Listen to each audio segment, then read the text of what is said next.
Please be seated. Your Master of Ceremonies for this afternoon is Maura Herson, Director of the MBA program.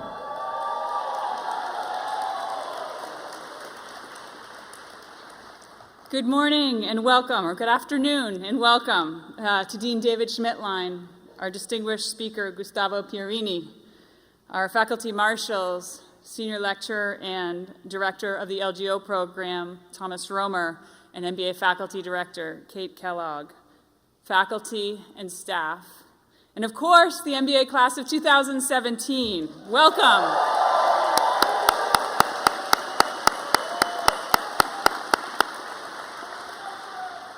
Welcome to your families and your honored guests who have traveled from around the world to help us to celebrate today. Congratulations.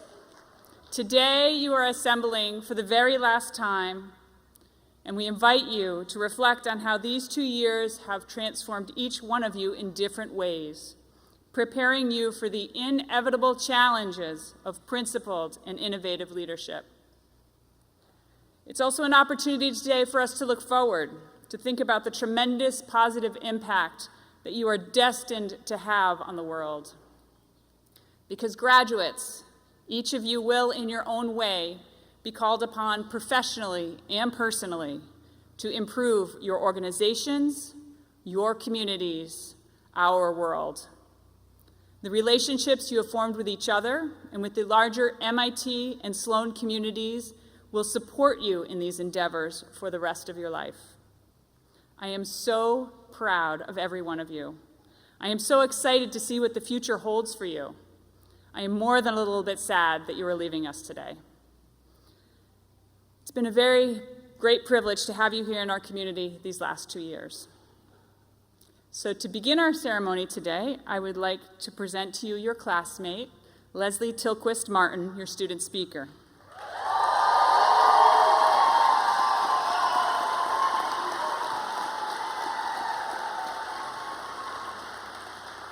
Leslie, as many of you know, was born and raised in Colorado, looking up to her 2 older sisters and her parents who are joining us here today. She attended the University of Colorado, where she majored in finance. She's married to Blake Martin, who got to know us these last 2 years at an honorary Sloanie by association. Leslie spent her time prior to Sloan living and working across the United States and internationally through roles in energy restructuring, investment banking, and corporate strategy. At MIT Sloan, Leslie was heavily involved with and supported the MIT Impact Investing Initiative, the Design Club, the MIT Jewels, and the MIT Sustainability Summit. Leslie.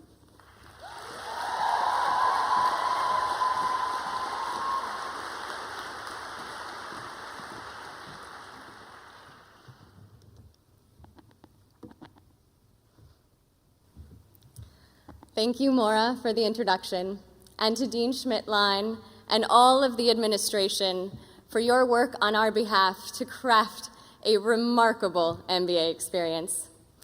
Thank you to the professors for teaching us to ask the right questions and encouraging us to take the right risks. A tremendous thank you for your support to the partners, parents, siblings, family, and friends with us in person and in spirit here today.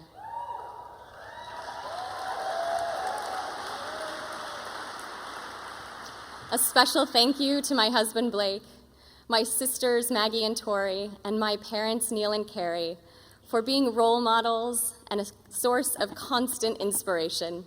I wouldn't be here today without you. And to the class of 2017, congratulations. This is your moment, and I am so honored and humbled to speak with you today. I am incredibly grateful to be among you, my classmates. You awe me on a daily basis without even knowing it. From your courageously passionate dedication to your capacity to seek out the difficult challenges, you have made me a more thoughtful, purposeful person, and I am so grateful.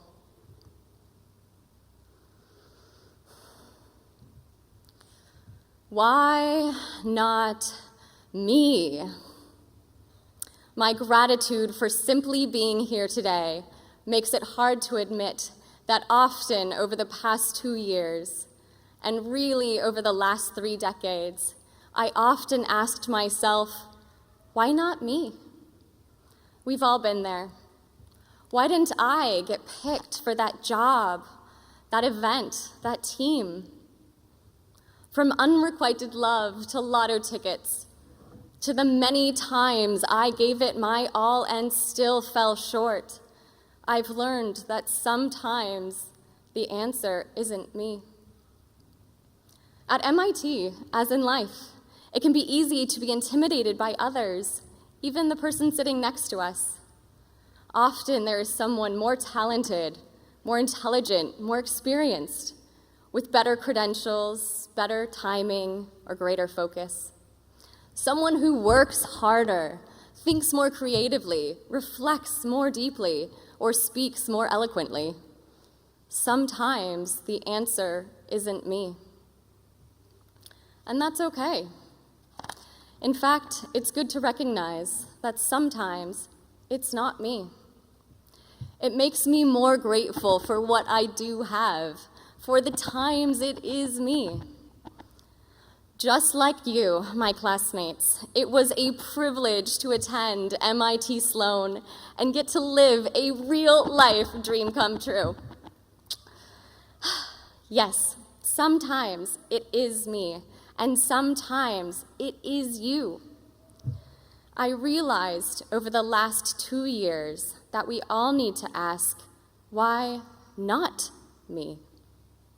As we grapple with the challenges that lie ahead, we need to ask, why not me, much more often in the face of apathy, uncertainties, and doubts. I need you. Your friends and families need you, and your companies and communities need you to say, it's me to the hard problems, to the ones that scare us the most. We need to say, it's me to daunting systemic challenges in energy, water, agriculture, education, politics, and more. We need to say, it's me, I'll do it, to the daily, slow chug of improving on the status quo in how we treat each other, the workplaces we create, and the companies we fund. We need to think purposefully about how we spend our time and then take all of our hard-earned MIT Sloan credentials and put them to work and take more ownership than we may be asked to do normally. Above all, we must try. We can't wait until we have more experience, more time, or more money. We may never have an, I made it moment. So let's not wait for one. Let us spend our time purposefully now on the things we care about and make this life our experience. It will likely never get easier to balance our ambitions and our very real commitments to our families, friends, and communities. I'm the first to admit I often get this wrong. I make mistakes and let people down. And at Sloan, like many of you, I learned that I can't take on everything. But we're trying to get it right and can choose to be eternally optimistic that tomorrow will be better. We'll try again. Because we aim high, it will take a long time to achieve our vision, and challenges will persist. In the long term, we can't lose sight of our goals. We must hold tight the motivation we have today, and we must keep trying. And in the short term, we have to cherish what we have. Go home for dinner, soccer games, and date nights. We need to say yes to both our professional and personal challenges and not wait for that made-it moment to get started. And so it is important that here and now, we commit to saying yes. Why not me? And yes, there will always be a qualified someone else out there. That won't change. So what? Not everyone is willing, as Roosevelt said, to stand in the arena. In fact, There will be many times where there is no answer to the question, why not me? Because sometimes the answer is you. Sometimes it is you because only you will be willing to stand up, speak out, and step in. Indeed, why not us? We had the incredible good fortune to learn and work here at Sloan with classmates, professors, and administration alike. We've had the chance to learn from Rigobon, Retsef, Tan, Gosling, Sol, Shields, Castillo, and innumerable others. We taught each other about blockchain and decision trees, Bitcoin and Herbie, beachhead markets and the singularity, how to navigate Stellar, interviews, and the streets of Tokyo. We tried out new jobs, explored new places, developed deep friendships, and slept far too little as we tried to fit it all in. We learned how to team in core and listen to each other's most meaningful life stories at the Yarn, Ask Me Anythings, and over dinners. We cheered on each other at sea functions and follies, escaped winter on the weekends, and reconnected at BHP and the Muddy. Being here at MIT, we also had the incredible good fortune to work across campus, to develop new ventures, learn to code or design, wander in the media lab, under the dome, and through the infinite corridor. We organized and hosted influential conferences, hacking events, treks, and competitions in entrepreneurship, sports, arts, tech, energy making, VC, VR, healthcare, space, breaking the mold, the future of people, investing, sustainability, fintech, African, Indian, Asian, Brazilian, and Latin American business. I'm exhausted just saying it. You are already shaping our life experiences around what matters most, already making it happen. My hope is that this education in and out of class is the tipping point for us to say, sure, why not me? When we spot the chance, especially when we realize no one knows what to do, when we realize someone needs to try. With my deep awe for you all comes a hope that each of you takes this opportunity we have been given to study at MIT Sloan and builds upon it in a significant way. Evidence shows that setting aspirational goals actually helps us to do better and achieve more. So let us not be afraid to set those lofty goals and really work towards them. And as we work towards those goals, let's also remember that some of the greatest challenges and most salient pains in our society today can be addressed by the choices we will make right out of school. We need to be purposeful about how we recruit our next hire, the norms we help shape and challenge, the shortcuts we take, and the way we speak to and about each other. Just like here at school, people will notice. We must make a commitment to our values so decisions about what to do and how to do it come just a little bit easier when the world says otherwise. Over my last 2 years at Sloan, the times that stand out as the most meaningful are instances where you all made commitments, big and small. From standing by a unique perspective in class to speaking out when someone needed help. From saying yes to a trek, to leading a new group, to forming a business or taking on a club. Commitments, I'll do it, I will be there. These are the moments that defined our lives here. Such commitments to our vision and our values will continue to define our lives ahead. And when we commit to the problems that seem impossible and the tasks that get no glory, we know we don't have to do it alone.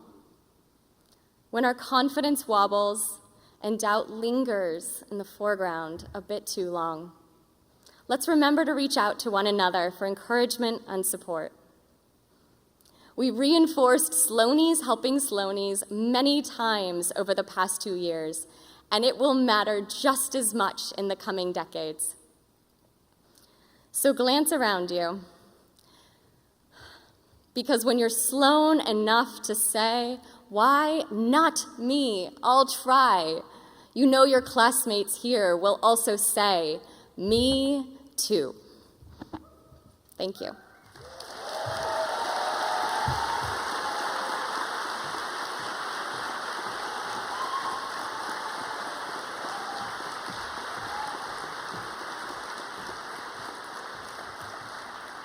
I would pick you every single time, Leslie. That was phenomenal. Thank you so much.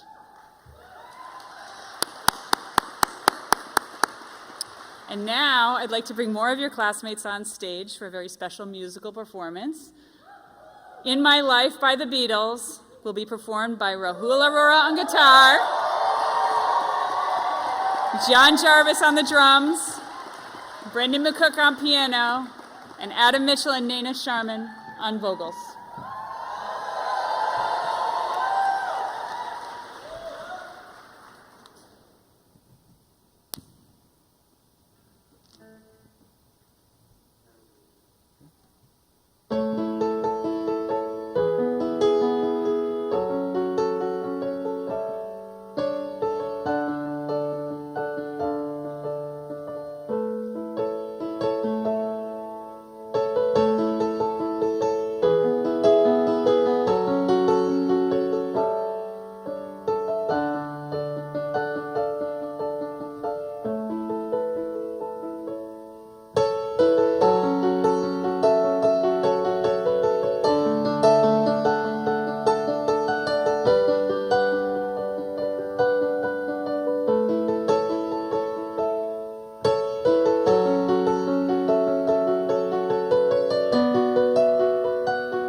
That was gorgeous. Sloanie's making beautiful music together. Why am I not surprised? Thank you so much. And now it is my pleasure to introduce to you our Senior Associate Dean for Degree Programs, Jacob Cohen.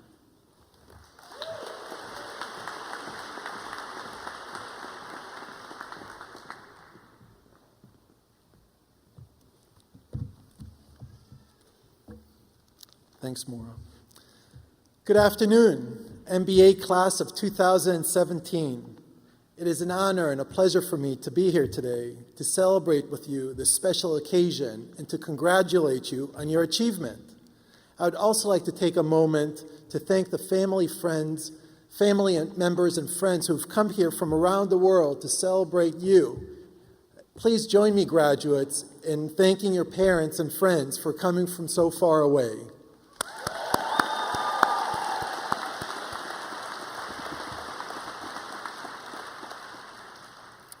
Becoming an MIT Sloan graduate is so much more than simply completing a set of academic requirements, as tough as DMD may have been. It is an evolutionary process. Over the past 2 years, I've seen you go about your work as students. I've witnessed the interplay of academics, professional development activities, and community engagement. You have each chosen your path, be it in the form of a track, a certificate, or various electives, and along the way been influenced by many people and experiences in this unique and collaborative community. The staff and faculty have had the privilege of watching you evolve into principled leaders, interacting with you, and providing you with the knowledge, the infrastructure, as well as the freedom to dream and set ambitious goals. All of us here today are proud of you and inspired by you.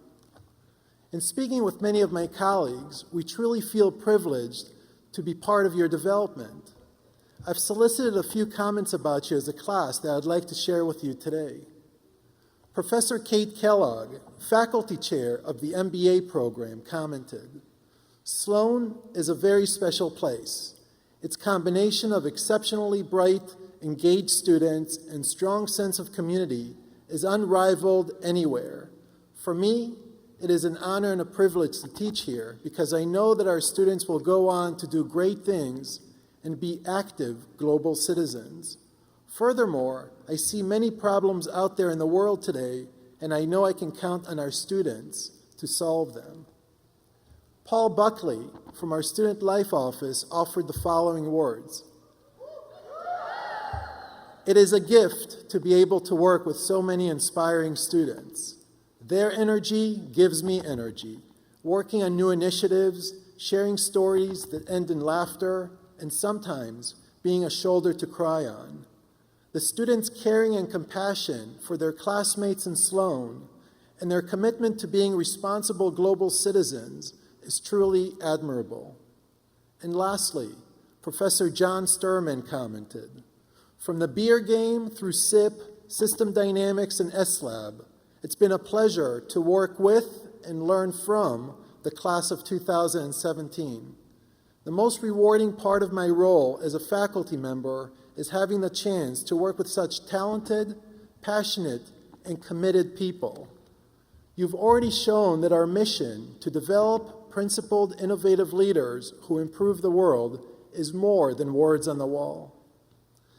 As you can see, the staff and faculty value the role that you've played in the MIT Sloan community, and I hope that you value the part that they've played in helping you on your personal journey.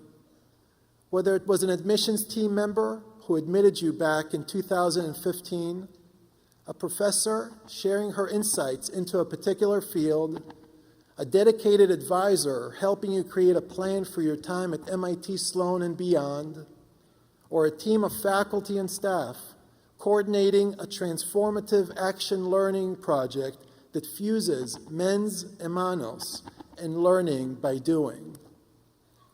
We hope your time here has changed you for the better.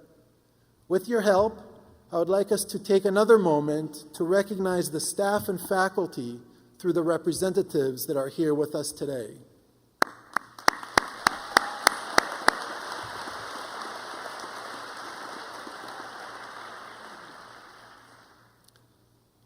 Tomorrow, you will graduate and become MIT Sloan alumni, an incredibly powerful distinction that will help guide and shape you through the rest of your lives. Compared to who you were when you started the program, you should feel wiser, more confident, and better equipped to take control of your future and to achieve success. Going forward, I would strongly encourage you to stay connected to the school and become an active member of the alumni community. These will yield many future benefits for you as you advance in your career and leverage our strong and global network of MIT graduates. As this is convocation, perhaps I'm supposed to share some parting words of wisdom. My advice to you is this: be flexible and open to change. In business, the ability to adapt and to be agile is crucial.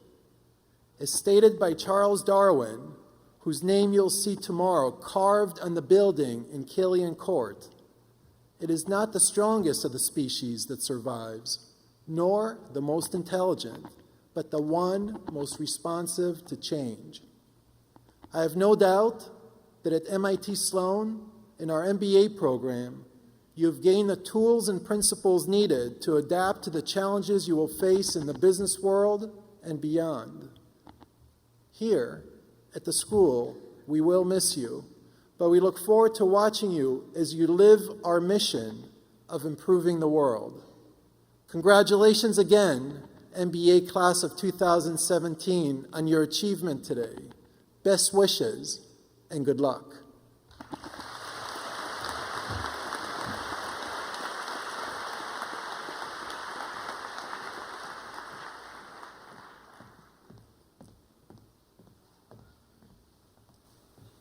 Thank you, Jake.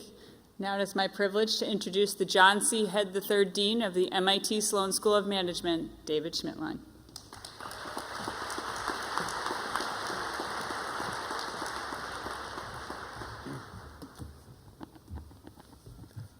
Thank you, Maura. Thank you, Jake. Welcome, graduates, family, friends, members of the MBA and LGO class of 2017. Congratulations. It's okay.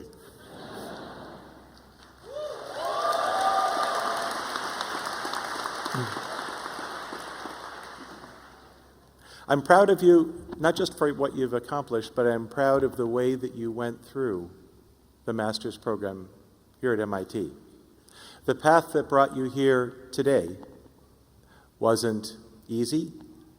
For many of you, it wasn't straight. For almost all of you, it wasn't painless. You showed resilience. You stayed positive. And through these couple years, months, and these last weeks, you stayed together. And that part probably makes me the most proud of you. Congratulations on all of that. It isn't easy to make 400 new friends in just 2 years. You know it's not easy because you did it. It's not easy to leave a career and do a deep dive in economics, probability and statistics, and so on, and to impress such an extraordinary faculty in the way that you have. You know it's hard because you did it. At orientation, I spoke with you about my hope that the path that brought you here is not the one that you'll choose to take. This should not be, and I hope has not been, an opportunity to get a little bit better at the stuff you were already good at. It was an opportunity for you to branch out, to acquire new skills, but also to develop in new ways as leaders. That is what organizations are going to need from you. And as Leslie's remarks so beautifully described, you did exactly that. You know it isn't easy, but you did it. Conferences and trips and treks and mentors and pilots, action learning projects, bringing mind and hand together in new ways for you was all part of the experience here to develop you in the way that we care about. Principled, innovative leaders who improve the world.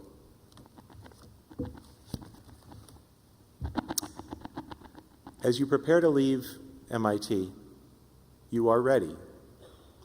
You're also privileged, it's true, in a setting in which all around us we see economic uncertainty, environmental risk, political instability. You are uniquely capable. You will be professionally successful. I'm confident about that. But the world needs more from you than that. And you need more for yourselves than that. And so as you leave, our wish for you is professional success, yes, but it is also lives of meaning and purpose. Many of you have heard me talk about our MIT alumni as people who are able to have the courage of well-founded convictions. Today, you are ready to join those people, those MIT alumni. Today, you're ready to be those MIT alumni. Congratulations for that.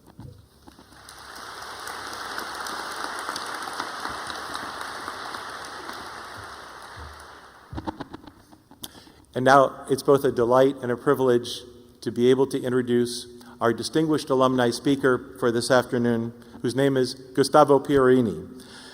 As a young engineering student in Argentina, Gustavo was sponsored for a tour of the United States. His visit to MIT on that tour was a highlight of his trip, and he vowed to return here for graduate studies. He achieved that goal.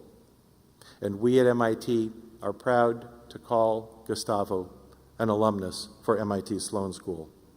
After receiving his Bachelor of Science and Master of Science degree in Naval Mechanical and Systems Engineering from the University of Buenos Aires, he went on to earn a Master of Science degree in Management from MIT Sloan in 1987, and he was awarded the Henry Ford II Scholarship from MIT for his unusual academic achievement and his professional promise. We were certainly right about the professional promise.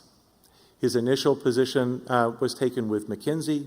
He left as a partner 9 years later, and in 1996 he founded Gradas Management Consultants in São Paulo, initially to help the country's largest private equity firm turn around companies there.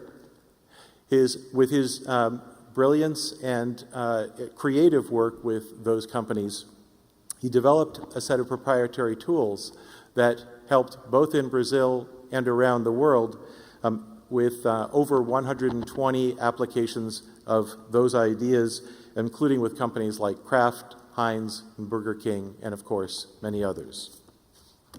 Gustavo is rightly known for his brilliance and creativity. He's also rightly known for his extraordinary hard work ethic. He might touch on that during his time with you. But he also is rightly known for something else, and that is recognizing the contributions of others that made success possible for him. And we at MIT are very grateful that he has chosen to help us in so many ways, including with fellowships to help additional people come to MIT Sloan. Would you please welcome Gustavo Pierini.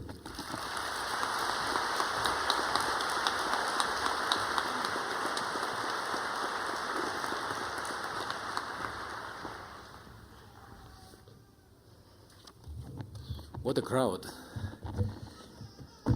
It's intimidating a little bit. Dean Schmidtlein, members of the faculty, proud parents, and class of 2017 graduates, thank you very much for this honor of speaking to you today.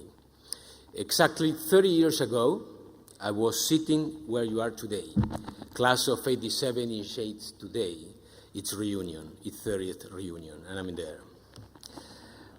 I once read that convocation and commencement speeches are a student's last lesson before they set out to pursue their dreams. With that challenge in mind, I decided to share with you two things. First, the most important lesson I learned as a student at MIT and what it might mean to you. Second, the most important lessons I learned over the past 30 years and which I wish I had known at my own graduation. Let me start by saying that MIT Sloan changes your perception of the world as well as the way you are perceived by the world. The rigor, perseverance, and grit required to succeed in this very special place differentiates and sets you apart in any endeavor that you choose to pursue. I learned many things in this wonderful place. There has not been a single day in the last 30 years that I didn't use the analytical, organizational, and communicational skills that I learned as a student here. Graduates and parents, rest assured that you have made a wise investment, and not just from a financial standpoint. Students, you have invested in yourself, and you will never be the same. Today, you are a much more valuable person for you and for the society than the one you were 2 years ago. Now, let's talk a little bit about myself. In addition to all the expected lessons learned in and out of the classroom, the essential takeaway of the student experience, I learned at MIT a most important lesson, a lesson in humility. Yes, humility. Let me start by saying that I am Argentinian. The Latin Americans in the room, probably the ones who laughed, are probably familiar with the reputation that Argentinians have, and it's not necessarily a very positive one. In the last 100 years, Argentinians lost a good chunk of their wealth and their leading position in the Americas, and yet they didn't lose their cavalier attitude. They have a tendency to boast about their soccer teams, their beef, their wine. You get the picture. And I'm talking about 30 years ago. In the last 30 years, we got the two best soccer players in the world, Maradona and Lionel Messi. And not even talk about Pope Francis, who by every single standard is the most beloved Pope that mankind has known. I suspect that it was an Argentinian who first said, "I used to be conceited, but now I'm perfect." When I received my acceptance letter from Sloan 32 years ago, I was ecstatic. It was a dream come true. Little did I know at that time that I was in for a deep and profound shock. As a student in the University of Buenos Aires School of Engineering, I was used to being a top achiever, and I grew accustomed to this coveted status. Everything always seemed fairly simple and straightforward, and then I came to Sloan. Despite my relentless efforts, I was unable to finish any of my exams here, regardless of the subject. At first, I didn't know what was going on. It took me some time to understand two things. First, exams are designed not to be finished by 99% of the population. Otherwise, it would be impossible to differentiate student performances. Second, and much more important, while you can be number one in your little corner, it's unlikely that you will hold that same position at Sloan, where you are studying with the cream of the crop of the world. For those who don't know, each of you has displaced more than 15 people to be here. And those that you displaced were at the very top, were the best also. I had to exert an enormous amount of effort to remain among the best in the class at Sloan. This fact was instrumental to push my performance to levels that I had never before envisioned. That is called peer pressure. How on earth could I have continued to be arrogant once I had met people, students and professors alike, that were so competent and accomplished? This lesson, which I learned the hard way, profoundly changed the way I relate to people since then. Simply stated, Sloan made a miracle happen. He had succeeded in teaching a lesson of humility to an Argentinian. As a general rule, and your takeaway, arrogance is a dangerous character trait that will get you nowhere. It turns people off and impedes cooperation. Yet it is very common to see that type of behavior among recent graduates. Avoid that at all costs. If you are good, that you are, then prove it.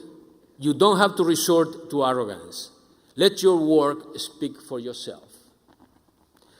Before delving into the most important lessons that I have learned in the past 30 years, let me talk for a minute about the most critical decision you are facing right now, deciding what you want to do with your professional life.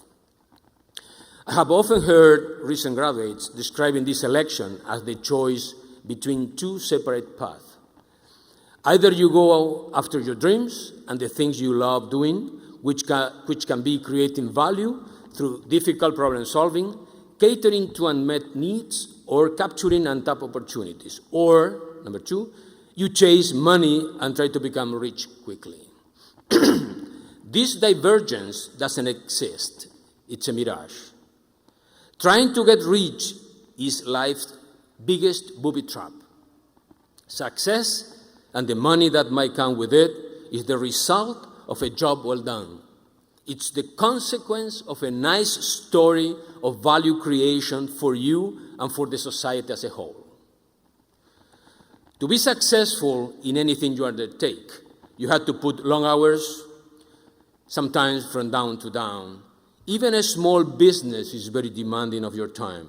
It's going to eat up all your time. But if you are doing something that you dream about, something you enjoy, you will love it. On the other hand, if you are doing something just to get rich, you are going to lose your heart. Now that I have stated that success is a consequence of pursuing your interest, let me go over the lessons that I have learned and which have led to exceptional value creation, and not only financial. First, you are worth the size of the problems you solve. You should chase and focus on solving big problems. Solving problems related to a small or a large amount of resources might require the same amount of effort.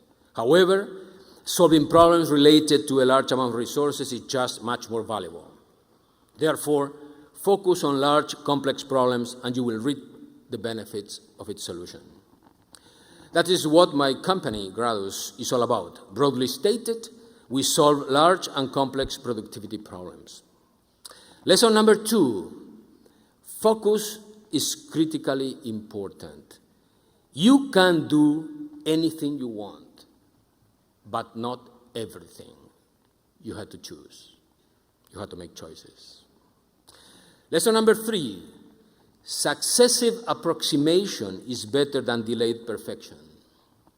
Most people wait. They believe they can only start after they have got enough resources, analyze all the possibilities, and obtain all the answers.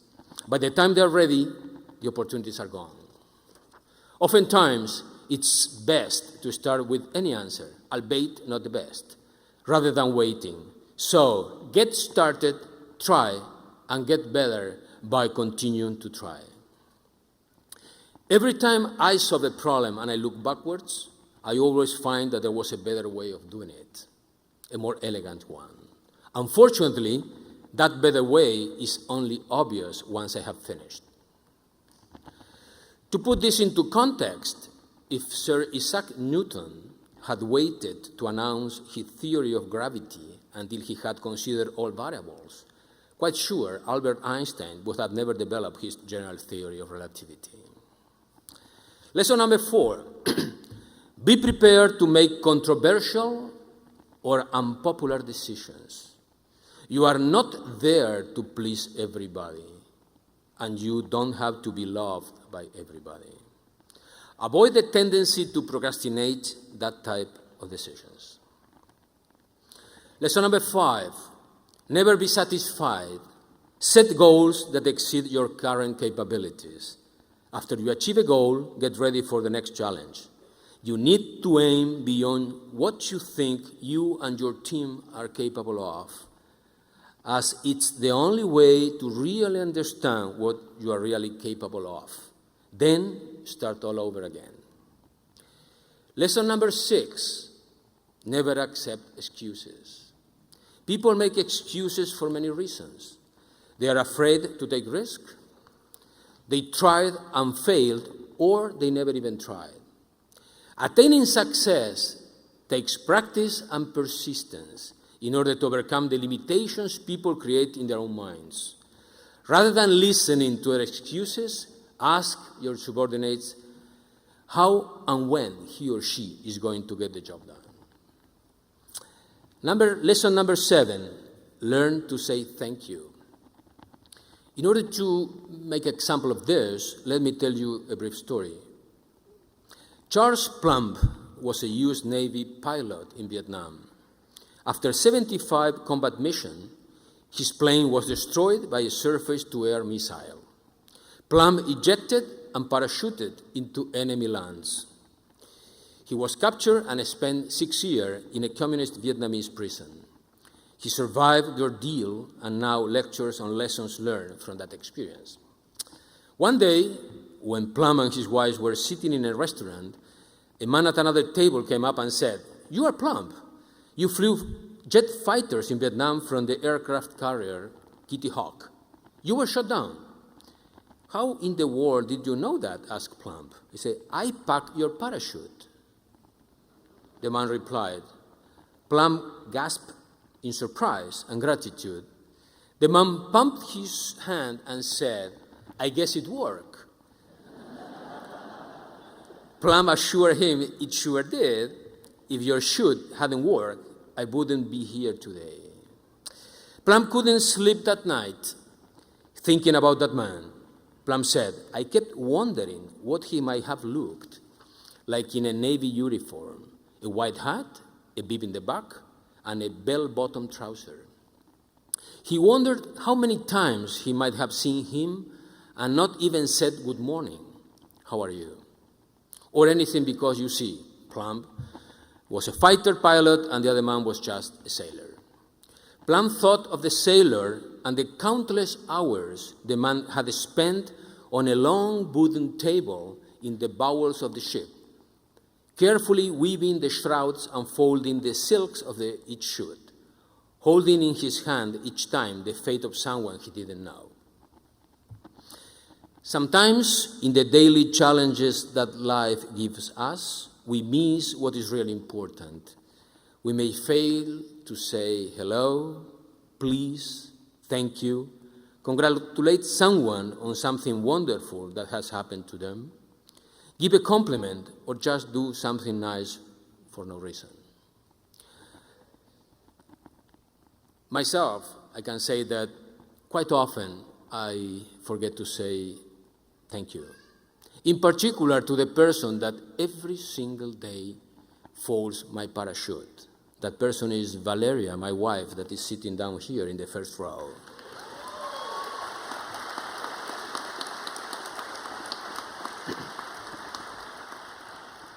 So thank you.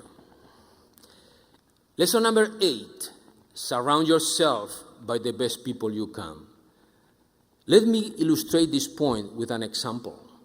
Some of you might know it. Jorge Paulo Lemann, the Brazilian richest man, before succeeding with his Banco Garantia that enabled him to buy one beer company, merge with another beer company, go to another beer company, and eventually take all the 1/3 of the beer of the world.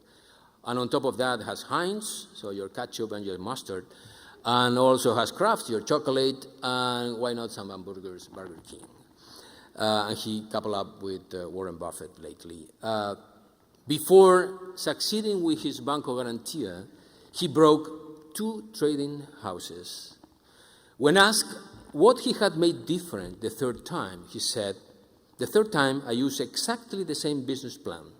The difference the third time was that I surrounded myself with 2 wonderful partners, Marcel Telles and Beto Sicupira. That made the difference." Lesson number 9, celebrate your wins, but don't get complacent. The most dangerous poison is the feeling of achievement. I could go on and on. Let me tell you a little bit of a secret. I had not 9 lessons, but 10 lessons.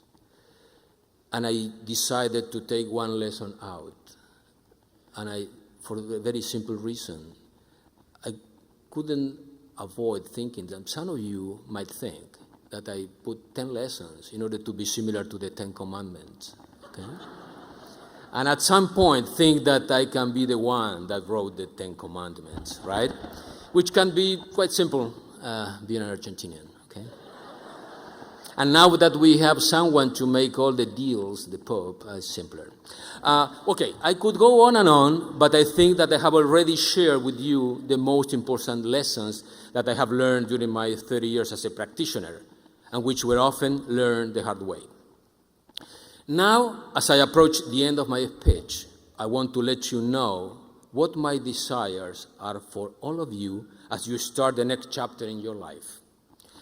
My first desire is that each of you make your best attempt at achieving your highest potential as productive members of society, and that you feel self-fulfilled, satisfied, and grateful for the opportunity to make such honest attempts and for the achievements that may ensue. My second desire is that you make us all proud of your belonging to the MIT community, our alma mater. For my third desire, I will just quote, in a free translation done by myself, the last verse of the poem Time, written by the Brazilian poet Mário Drummond de Andrade. I know that there are 21 students with Portuguese background. So I will read the poem. This very short poem is Tempo. The name in Portuguese is Tempo. Gostaria de lhe desejar tantas coisas, mas nada seria suficiente. Então, desejo apenas que você tenha muitos desejos. Desejos grandes e que eles possam te mover a cada minuto, ao rumo de sua felicidade. Now I go with my free translation. Time. I would like to wish you so many things, but nothing would be enough. Therefore, I just wish that you have many wishes. Big wishes that can move you forward at each minute towards your happiness. Class of 2017, good luck, go for it, and always remember 2 things. First, don't forget to say thank you to the person that holds and folds your parachute. Second, even more important, be humble. Again, thank you for the honor of allowing me to speak to you in such an important occasion.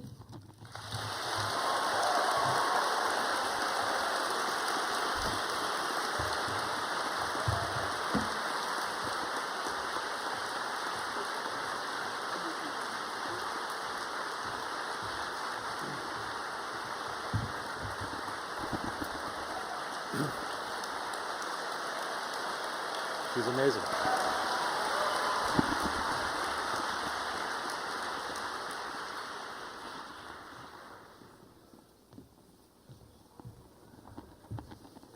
Let's take just 30 seconds to put into practice Gustavo's rule number 7, to say thank you. We have an award called the Dean's Award for Excellence in Leadership, and we would like to award it today to Gustavo Pierini, and I'd like to read you, if I may, a portion of what it says. In recognition of exemplary and significant contributions, as a principled, innovative leader who has improved the world, through your hard work, focus, and ingenuity, you've built a career dedicated to delivering on promises, providing data-driven solutions, and seeking a deeper understanding. Your commitment to giving back through fellowships and the like demonstrates a commitment to this community, to MIT.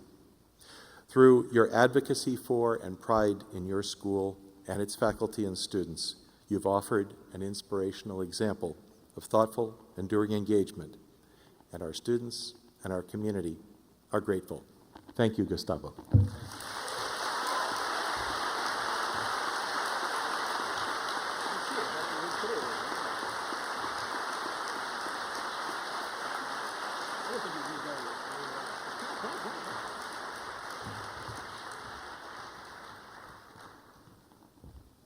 At the very least, I have to say thank you to you all. Thank you.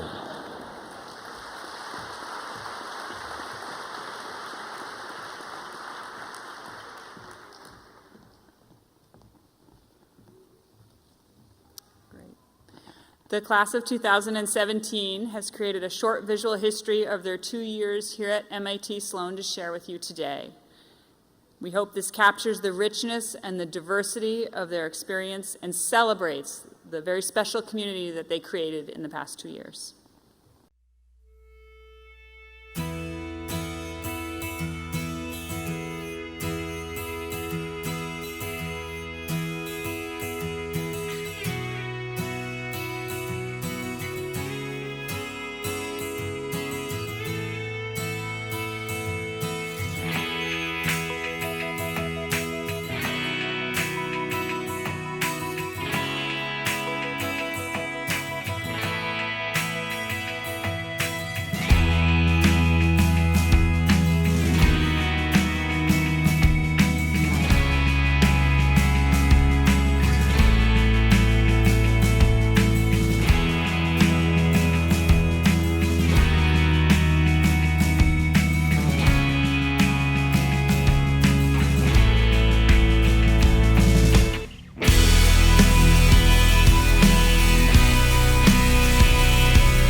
That looks like a lot of hard work.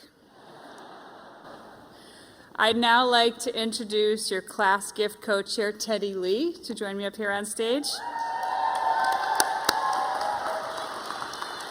In addition to being your student body co-president, Teddy Lee was co-chair of the class gift and along with 19 committee members, worked tirelessly with your class to raise a very special class gift. Teddy, I welcome you here to talk about the gift. Thank you.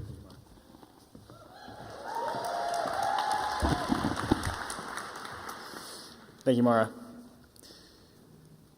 I am honored to be representing the 2017 Class Gift Committee. I'm proud of what our class has accomplished during our 2 years here at Sloan, but I'm even more excited to see what our class will do in the coming years as engaged alumni. We know why philanthropy is so important to keep our school on top and at the cutting edge of innovation and excellence. The generosity of our classmates individually and collectively illustrates the way we feel about MIT Sloan, a place that has shaped us and changed our lives. It has been a pleasure to serve as your class gift chair, and I am thrilled to be here today to present to you, Dean Dave, the class of 2017 class gift.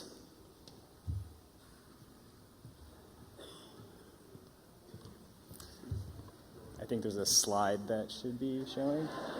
All right. There we go. Great.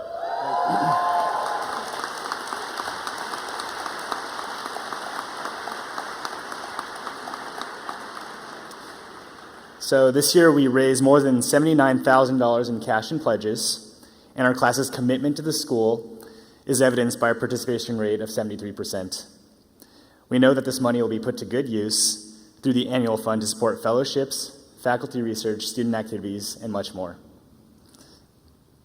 I would also like to recognize our amazing class gift committee, whose hard work has been essential to this campaign and the school. Please rise with me.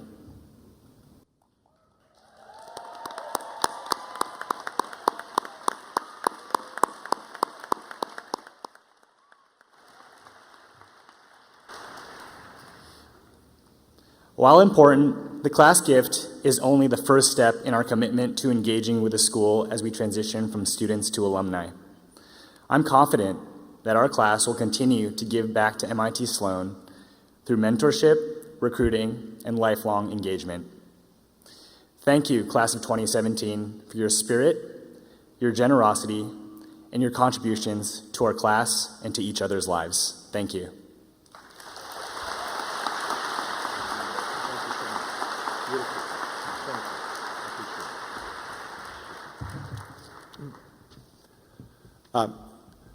Let me offer my words of thanks, appreciation to the class of 2017, and especially to the class gift committee and to Teddy. Teddy, you've been an amazing partner for 2 years through ups and downs, maybe even some missteps in the dean's office. You've helped us a lot, and I really appreciate it, and the goodwill of the whole class.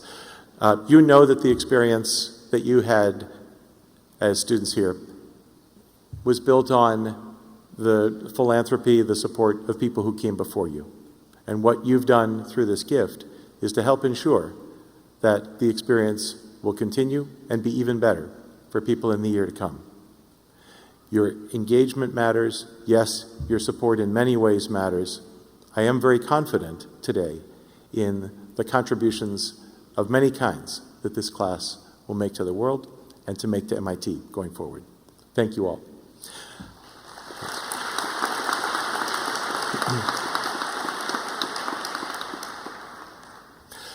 Graduates, it's a little bit solemn to note that you will likely never again sit in a room with people who are this talented, who know you this well, and like you this much. It's a good thing, then, that you're not really leaving them.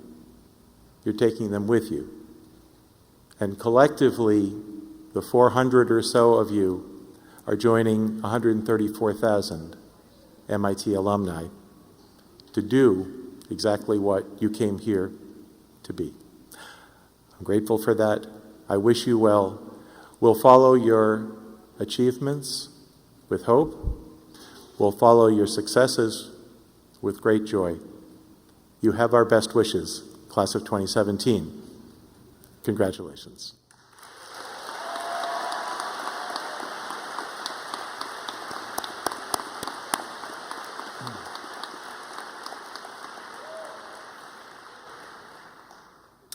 And while this convocation is coming to a close, our celebration is not.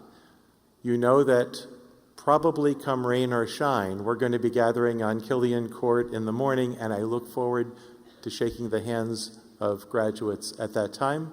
And in the meantime, this evening, starting at 6:30 p.m., we have a celebration at the Prudential Skywalk. I look forward to seeing you, graduates, families, and friends there. Could we maybe close this afternoon by having the graduates rise one more time all together and turn and face your family and friends and have a round of applause for yourselves and for them.